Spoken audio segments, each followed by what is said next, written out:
You are watching Grace Television.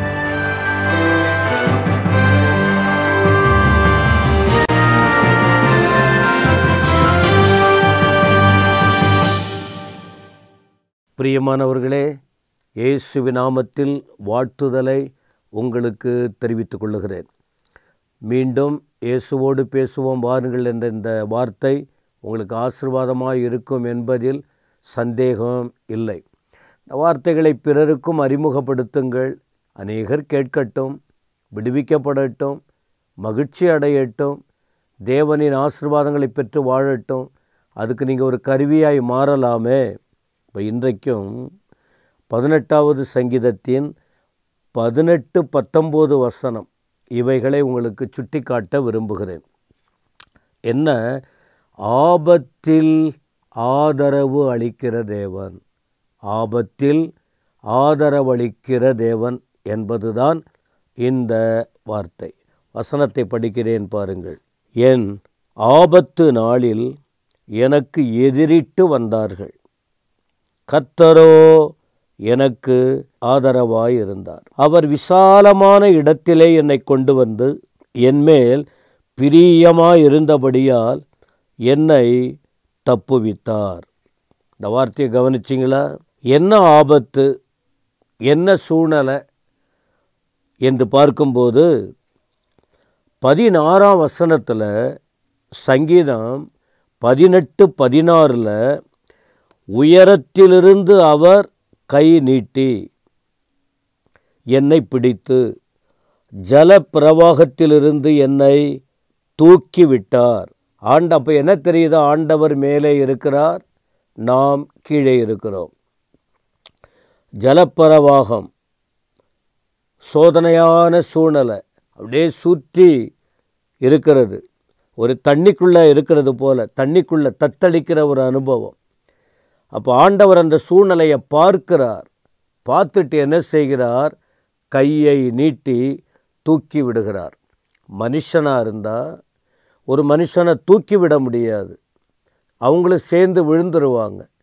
ஆனால் ஆண்டவர் சர்வ வல்லமையுள்ளவர், தண்ணீரில் நடக்கிறவர், தண்ணீரின் அகோரத்தை அந்த வேகத்தை அடக்குகிறவர். கரையை விட்டு நீ கடலை விட்டு தண்ணி கீழே வந்து நீ மேலே வர முடியாதுன்னு அணை போட்டவர். இம்மட்டும் வா, மிஞ்சி வராதே, உன் அலைகளின் பெருமை அங்கேயே அடங்க கடவது என்று சொன்ன ஆண்டவர், கடலுக்கு கரையை உருவாக்கினவர் வார்த்தையாலே. அப்போ அந்த ஆண்டவர் இந்த தேவ மனுஷனை அவர் அப்படியே கரங்களை நீட்டுறாரு, மேலே தூக்கி விடுகிறார். கர்த்தருடைய நாமத்திற்கு ஸ்தோத்திரம். 17ஆம் வசனத்தில் குறிப்பிடுகிறார், என்னிலும் அதிக பலவான்களாயிருந்த. அப்போ இவரே பலவான், சிங்கத்தை கிழித்தவர், கரடியை கிழித்தவர், ராட்சதர்களை வீழ்த்தினவர். ஒரு சின்ன கூழாங்கல், சின்ன கல்லால் பெரிய மனுஷனை அடித்து வீழ்த்தின பலசாலி. ஆனால் அவர் சொல்கிறாரு, என்னை விட பலசாலி இருக்காங்க, ஆனால் அவங்க யார் தெரியுமா? எனக்கு சத்துருவாக இருக்காங்க. என்னை விட பலசாலியாக இருக்கிற சத்துருக்கள் அவங்க என்ன செய்கிறாங்க? என்ன பகைக்கிறாங்க, பகை விரோதிக்கிறாங்க, எனக்கு பகையாளியாக மாறி இருக்காங்க. ஆனால் அப்படி என்னால் மிஞ்சி அவங்களை மேற்கொள்ள முடியல. அப்படிப்பட்ட ஒரு சோதனை வந்திருக்கு. அந்த நேரத்தில் ஆண்டவர் என்னை விடுவித்தார். ஹல்லேலூயா. தூக்கிவிட்டார். சோதனை மூழ்கும்போது தூக்கி விடுகிற தேவன், மூழ்கி அப்படியே மூழ்க விடுறதில்லை. ரெண்டாவது, எதிரிகளின் தாக்குதல் பலமாய் வரும்போது அதற்குள்ள சிக்கி தவிக்காம ஆண்டவர் தேவனை சார்ந்து வாழ்கிற தேவ பிள்ளைகளை அவர் விடுவிக்கிறார். விடுவித்தார் அப்படியே, விடுவிப்பார்னு சொல்லலை, தூக்கி விடுவார்னு சொல்லலை. நான் அந்த பாதையில் போய்கிட்டு இருக்கேன், எனக்கு செஞ்சு காட்டி நான் தூக்கி விட்டார் அவர். விடுவிப்பார் என்று சொல்லவில்லை, என்னை விடுவித்தார். நான் அவங்களுடைய கட்டுப்பாட்டுக்குள்ள மாட்டிக்கிட்டேன், அவங்களுடைய ஆக்ரோஷத்துக்குள்ள கடந்து போனேன், நான் அப்படியே சிக்கி தவிக்கிறேன். ஆண்டவர் என்னை விடுவித்தார். அடுத்த வார்த்தை சொல்லுகிறது, இதுதான் இப்படிப்பட்ட ஆபத்துகள். ஆபத்து நாள் மனுஷனுக்கு இருக்கிறது. அந்த ஆபத்து பல விதங்களில் இருக்கும். அந்த ஆபத்து நாளில் எனக்கு எதிரிட்டு வந்தார்கள். என் ஆபத்து நாளில் எனக்கு நியமிக்கப்பட்ட நாள் ஆபத்து நாள். இது எனக்கு நான் அதுக்குள்ளே சூழ்ந்திருக்கிறேன். ஆபத்து நாளில் எனக்கு எதிரிட்டு வந்தார்கள். ஏற்கனவே அவருக்கு பிரச்சனை, ஆனால் இப்போ இது நேரடியாக வர்றாங்க. இப்போ நேரடியாக வந்துக்கிட்டு இருக்கும்போது என்ன செய்ய முடியும்? பின்னாடி ஓட முடியுமா? இந்த பக்கம் பார்த்து அப்படி போக முடியுமா? வேறு பக்கம் பார்த்து ஒதுங்க முடியுமா? ஏன்னா அவங்களுடைய பார்வை நடுவில் மாட்டியாச்சு. அப்படியே எதிர்த்து நேராக வர்றாங்க. அந்த நேரத்தில் அவர் சொல்கிறாரு, கர்த்தரோ எனக்கு ஆதரவாக இருந்தார். ஆண்டவரை பார்த்தீங்களா? ஆதரவு கொடுக்கிற தேவன். இதை கேட்கிற எனக்கு அன்பான தேவ ஜனமே, உங்கள் வாழ்க்கையில் அழுத்துகிற இந்த ஜலப்பிரவாகம் போல கீழே அமிழ்ந்து போகிறதா உங்கள் வாழ்க்கை?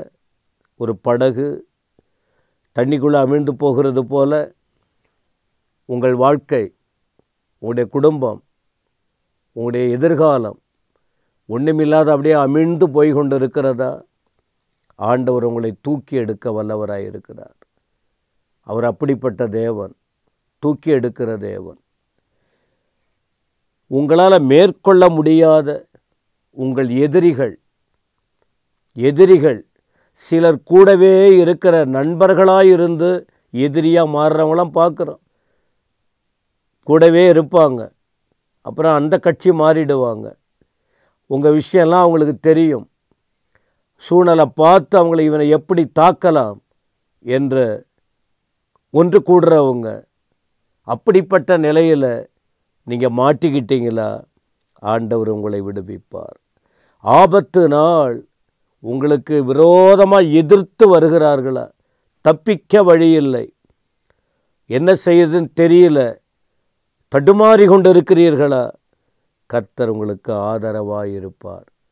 தாவீதின் வாழ்க்கையில் அவரை தூக்கிவிட்ட தேவன், அவரை விடுவித்த தேவன், அவருக்கு ஆதரவாய் இருந்த தேவன் இந்த செய்தியின் மூலம் உங்களுக்கு அவைகளை செய்வார்.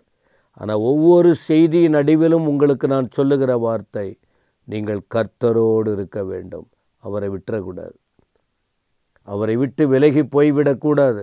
போனால் உங்களுக்கு பயங்கர ஆபத்தில் தப்பு வைக்கணுன்னா நீங்கள் ஆண்டவரை விட்டு விலகிடக்கூடாது. அவர் உங்களோடு இருந்து நடத்துவார். நீங்கள் என்ன வேணாலும் பண்ணலாம், ஆண்டவர் எல்லாம் செய்வார்னு நினச்சிடாதீங்க. நீங்கள் கர்த்தருக்காக வாழணும். அவர் வார்த்தையை விட்டு விலகக்கூடாது. அப்பொழுது அவர் உங்களோடு இந்த அற்புதமாய் நடத்துவார். பரலோக பிதாவே, துதிக்கிறோம். இந்த வார்த்தைகளுக்காக ஸ்தோத்திரம். இந்த வார்த்தைகளை கேட்ட ஒவ்வொருவருக்கும் அற்புதம் நடக்கட்டும். இதயத்தில் கிரிய செய்யும்படி வேண்டுகிறோம். அற்புதம் செய்வீராக. உமக்கு மகிமை உண்டாகட்டும்.